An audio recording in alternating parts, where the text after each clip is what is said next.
Durante años, hubo un nombre que se repetía en voz baja, un nombre que aparecía en noticias, en rumores y en silencios, un nombre del que casi nadie tenía imágenes recientes y del que aún así se hablaba como si estuviera en todas partes. Le decían el Mencho. Y lo más inquietante no era solo su poder, sino lo que lo rodeaba, la falta de certezas, la ausencia, la sombra. Pero en 2026, algo cambió. Una operación, un final reportado por medios internacionales y una pregunta que comenzó a encenderse en todo el mundo. ¿Cómo cayó un nombre que parecía imposible de encontrar? Para entender lo que pasó, primero hay que entender lo que representaba. Nemesio Ceguera Cervantes, conocido como El Mencho, fue señalado como líder del cártel Jalisco Nueva Generación.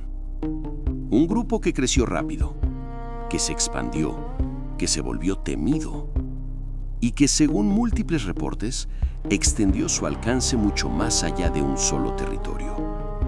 Mientras otros nombres se volvían mediáticos, el Mencho se volvió inaccesible.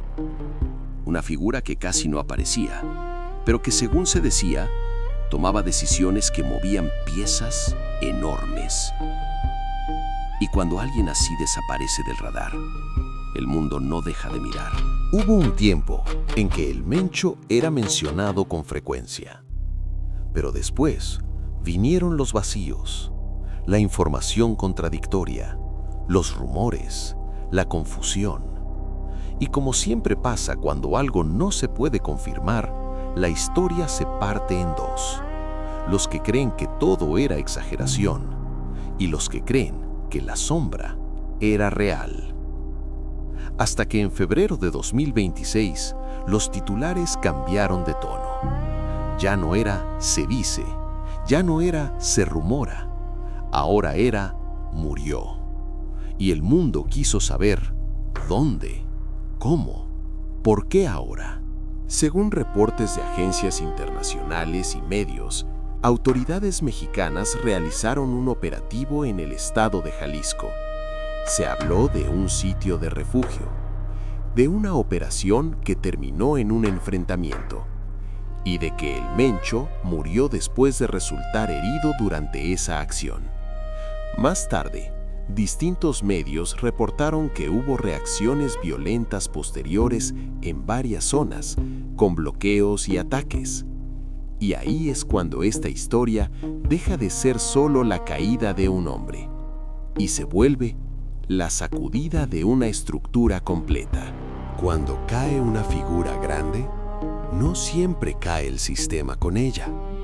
A veces, lo que cae es el control, y lo que viene después es incertidumbre.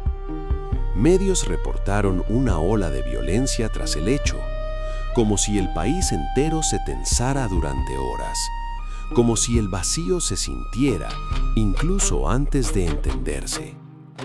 Porque en este tipo de organizaciones, el poder no solo está en el líder, también está en lo que el líder mantenía unido. Y entonces aparece la pregunta que nadie puede responder del todo. ¿Qué pasa cuando la cabeza cae? Algunos analistas han hablado de posibles disputas internas, de reacomodos, de luchas por mando, porque un nombre como el Mencho no era solo una persona, era un símbolo de control. Y cuando un símbolo desaparece, otros símbolos intentan ocupar su lugar. En estos momentos, no siempre gana el más fuerte. A veces, gana el más rápido.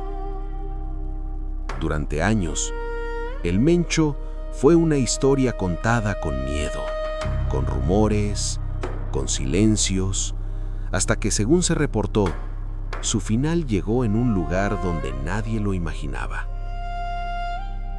Pero esta historia no termina aquí, porque aunque un nombre desaparezca, las preguntas se quedan, y el verdadero archivo oculto no es solo lo que se sabe, sino lo que nunca se confirmó y lo que tal vez nunca se contará completo.